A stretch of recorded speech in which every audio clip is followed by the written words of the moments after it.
Hello friends, welcome to Gomathi food channel. இன்றைக்கி வீடியோவில் நம்ம பருப்பு சேர்க்காமல் தக்காளி சாம்பார் எப்படி செய்கிறதுன்னு பார்க்கலாங்க. இது ஒரு 10-15 நிமிஷத்துலேயே நம்ம செஞ்சிடலாம். இட்லி, தோசை, சப்பாத்தி, பூரி கூடலாம் அட்டகாசமாக இருக்கும். வாங்க எப்படி செய்கிறதுன்னு பார்க்கலாம்.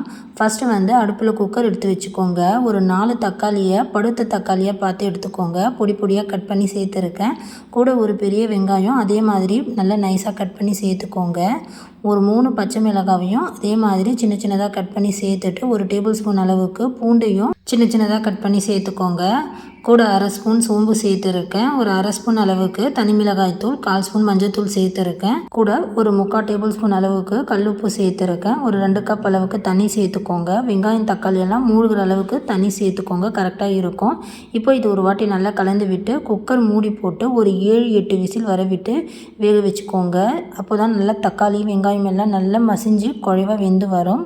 இப்போ பாருங்கள், 7-8 விசில் வந்ததுக்கப்புறம் தக்காளி வெங்காயம் எல்லாமே நல்லா வெந்திருக்கு. நம்ம போட்ட தண்ணியும் அப்படியே இருக்குது பாருங்கள். நம்ம தண்ணியோடவே சேர்த்து வெங்காயம் தக்காளி மசிக்க முடியாது. இந்த மாதிரி தண்ணியை தனியாக எடுத்து ஒரு பாத்திரத்தில் மாற்றிக்கோங்க. மற்ற கட்டையிலையோ இல்லைனா இந்த மாதிரி கரண்டியாலேயோ நல்லா வெங்காயம் தக்காளியை மசிச்சு விட்டு நல்லா குழைவாக மசிகிற அளவுக்கு கடைஞ்சி எடுத்துக்கோங்க. அப்படி இல்லைனா நீங்கள் மிக்சி ஜாரில் நல்ல வெங்காயம் தக்காளி ஆற வச்சு அந்த மிக்சி கப்பில் போட்டு கூட பல்ஸ் மோடில் அரைச்சி எடுத்துக்கலாம்.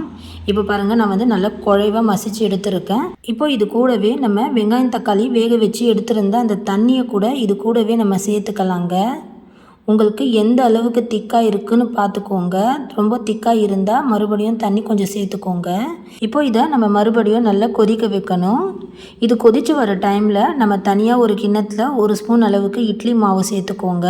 இட்லி மாவில் ஒரு 2 ஸ்பூன் அளவுக்கு தண்ணி சேர்த்துட்டு நல்லா கரைச்சதுக்கப்புறம் நீங்கள் இந்த கடைசலில் நீங்கள் சேர்த்துக்கலாம். திக்காக அப்படியே நீங்கள் மாவு சேர்த்திங்கன்னா அங்கங்கே உங்களுக்கு கட்டியாகி போயிடும். பாருங்கள், இந்த மாதிரி நீங்கள் மாவில் கொஞ்சமாக தண்ணி சேர்த்து கரைச்சி சேர்க்கும் போது உங்களுக்கு கட்டி இல்லாமல் நல்லா சூப்பராக ஸ்மூத்தாக கிடைக்கும். இப்போது நம்ம இட்லி மாவு சேர்த்ததுக்கப்புறம் மறுபடியும் நல்லா கொதிக்க வைக்கணுங்க. ஒரு 2 நிமிஷம் மீடியம் ஃப்ளேம்லேயே நல்லா கொதிக்க வைங்க. இதோட பச்சை வாசனை போகிற வரைக்கும் நல்லா வெந்து வந்ததுக்கப்புறம் நமக்கு அந்த சாம்பாரோட கன்சிஸ்டன்சி அளவுக்கு நமக்கு நல்லா திக்காக சூப்பராக கிடைச்சிடும். இப்போ பாருங்கள், ஒரு 2-3 நிமிஷம் கிட்ட நல்லா வெந்துடுச்சு. நமக்கு அந்த சாம்பார் போல் நல்ல கன்சிஸ்டன்சி வந்துடுச்சு. இப்போ இந்த கடையிலுக்கு ஒரு சூப்பரான ஒரு தாளிப்பு கொடுத்துக்கலாம். அதுக்கு ஒரு சின்ன தாளிப்பு கரண்டியில் 2 ஸ்பூன் அளவுக்கு எண்ணெய் சேர்த்துட்டு எண்ணெய் சூடானதும் அரை ஸ்பூன் கடுகு சேர்த்துக்கோங்க. இது கூடவே ஒரு 1/4 ஸ்பூன் சீரகம் சேர்த்துக்கோங்க. தாளிப்பு வடகம் இருந்தால் அதை கூட நீங்கள் சேர்த்துக்கலாம். தாளிப்பு வடகம் சேர்க்கும்போது நீங்கள் கடுகு சீரகம் எல்லாம் சேர்க்க தேவையில்லை.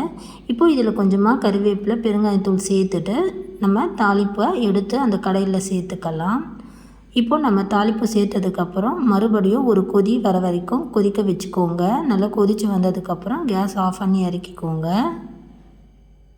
பாருங்கள், ரொம்பவே குயிக்காக சிம்பிளாக ஒரு 10-15 நிமிஷத்துலேயே நம்ம பருப்பு சேர்க்காமல் தக்காளி சாம்பார் சூப்பராக ரெடி பண்ணியாச்சு. இதை நீங்கள் இட்லி, தோசை, சப்பாத்தி கூடலாம் வச்சு சாப்பிடும்போது டேஸ்ட் ரொம்பவே அட்டகாசமாக இருக்கும். இதே மாதிரி நீங்களும் கண்டிப்பாக வீட்டில் தக்காளி சாம்பார் செஞ்சு பாருங்கள். செஞ்சு பார்த்துட்டு எப்படி இருந்ததுன்னு மறக்காமல் கமெண்ட் பண்ணுங்கள். இந்த வீடியோ பிடிச்சிருந்தால் லைக் பண்ணுங்கள், ஷேர் பண்ணுங்கள். மறக்காமல் கோமதி ஃபுட் சேனலை சப்ஸ்கிரைப் பண்ணிக்கோங்க. அப்போ தான் நான் போடுற வீடியோஸ் எல்லாம் இந்த மாதிரி உங்கள் ஃபோனுக்கு டக்குன்னு நோட்டிஃபிகேஷனாக வரும் ஃப்ரெண்ட்ஸ். Thanks for watching.